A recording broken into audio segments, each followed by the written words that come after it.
Happy Boxing Day! For those of you from the United Kingdom, you'll know, and I think Canada as well, and probably Australia and New Zealand and several other places, this is what we traditionally call Boxing Day. And I've heard all kinds of theories on this. I've even heard about hares boxing and all this kind of stuff.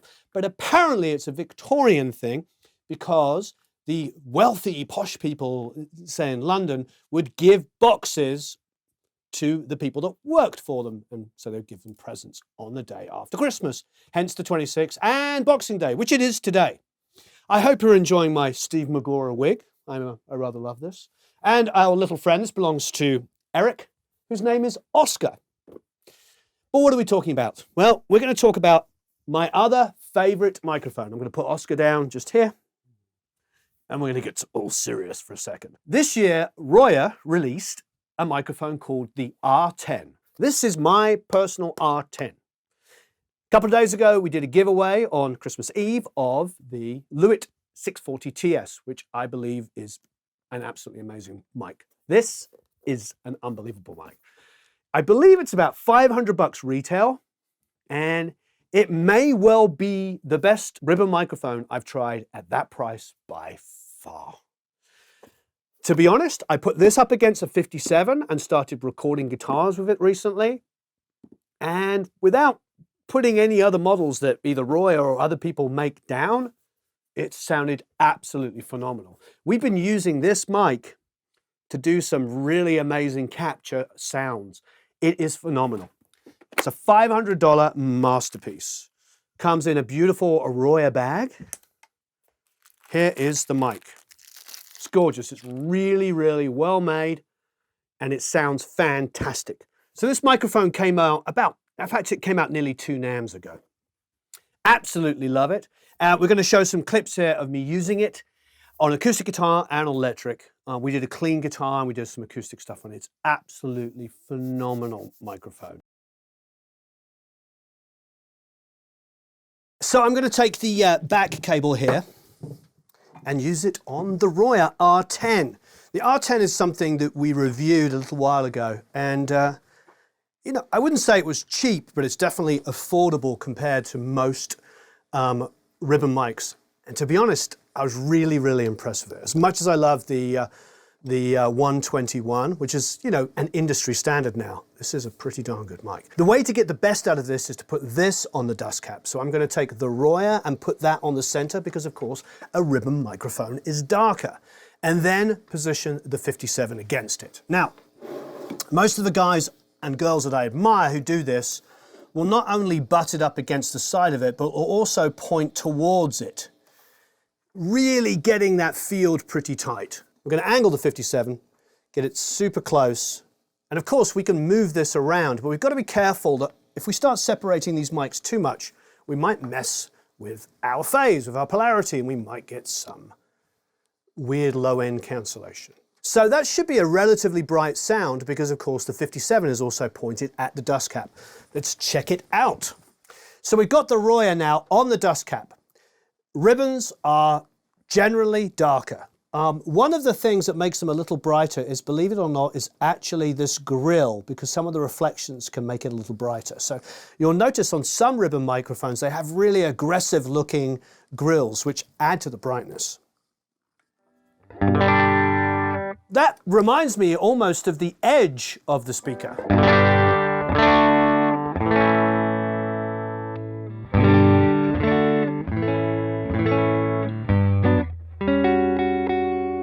I mean, it's beautiful, it's very warm.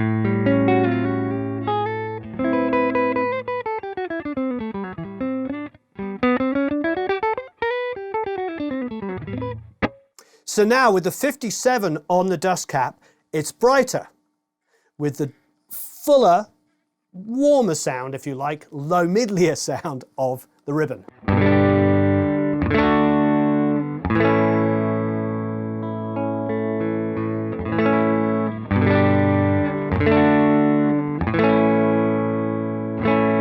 Let's try that with some distortion.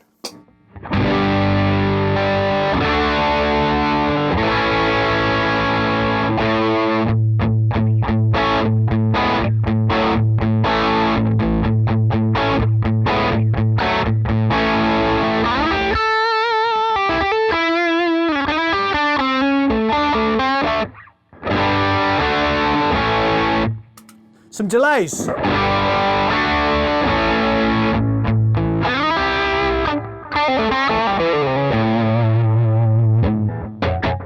Crank some reverb on the amp.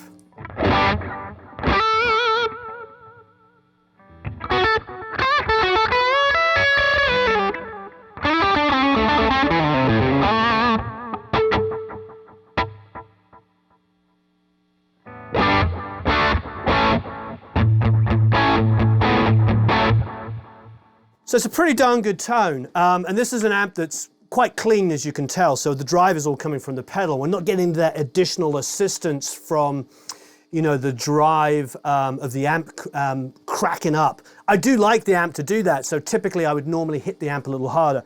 But this is a nice kind of compromise. So you have a choice. You either have a beautiful, relatively expensive ribbon microphone, or you have two inexpensive $100-ish dynamics to get pretty similar results. So it's a nice kind of way of looking at this. The main thing about this is the tonality of this mic. The fact that the ribbon has that extra warmth, doesn't reproduce the super high highs in the same way that the 57 does, which has a presence lift.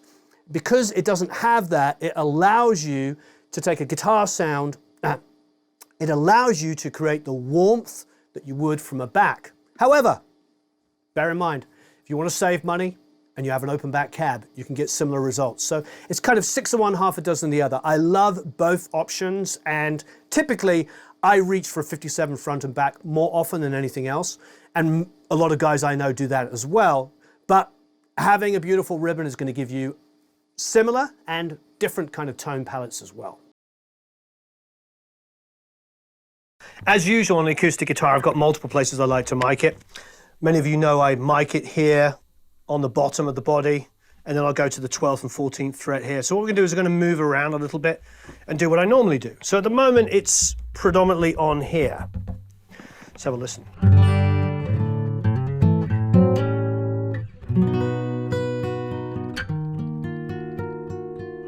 As you would expect from a ribbon, it's got a lot of low end, a lot of, hate this word, but I'm going to use it, warmth. Really nice, obviously, for things like, single lines, for arpeggios. What is that? Anyway, so if I had a small body, thinner sounding acoustic, this would be amazing. Again, horses for courses, applications. You have an affordable ribbon like this at $500, $499, and you've got a very thin sounding source, and you want to add a lot of low mids, bottom end. This is going to be amazing. Okay, so moving on to 12th and 14th fret here. This sounds fantastic. Yeah, this is good in this position here.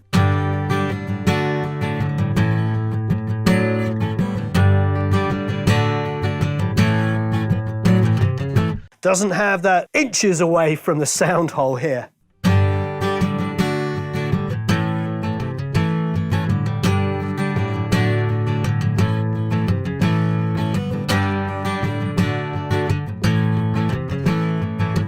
That's a pleasure, love it. Okay, now, I heard and read that the back end is brighter, because it's a figure of 8 mic. Slip it around. So now we have the backside.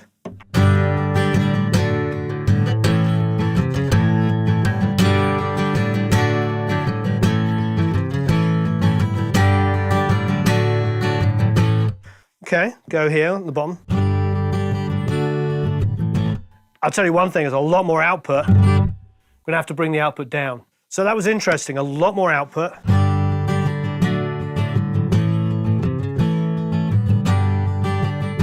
Go to here.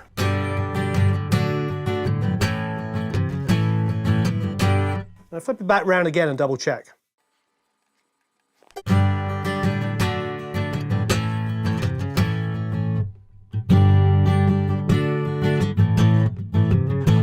Yeah, it's definitely like on the front side, loads and loads of low end.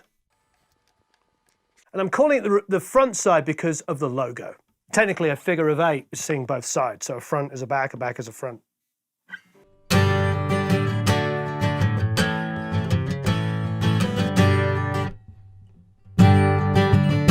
So for me, my first impressions is I would use the back side here, where it's closer to the sound hole.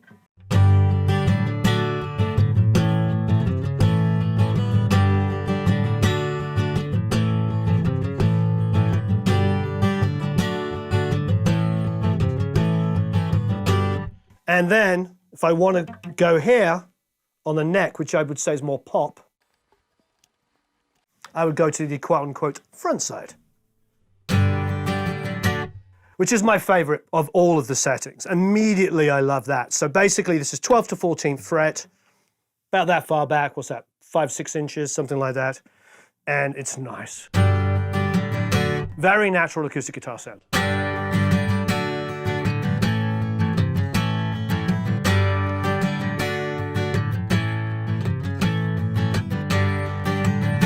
I highly, highly recommend it. And you have a chance to win it. So you're going to enter a giveaway. Best microphone, I think, in its class for its price. This is a really incredible microphone. Comes in a nice case as well. We will ship anywhere in the world. We have done, and we will continue to ship worldwide. As I said before, we've done Greece, Brazil, India, Malaysia, Australia, New Zealand, England, Ireland, Scotland, Wales, France, Austria. Point is, we've shipped tons and tons of prizes all over the world. USA, of course, and Canada, everywhere. So, enter to win this beautiful microphone and have a marvelous holiday season. And we'll see you all again very soon. Please leave a bunch of comments and questions below and speak to you soon.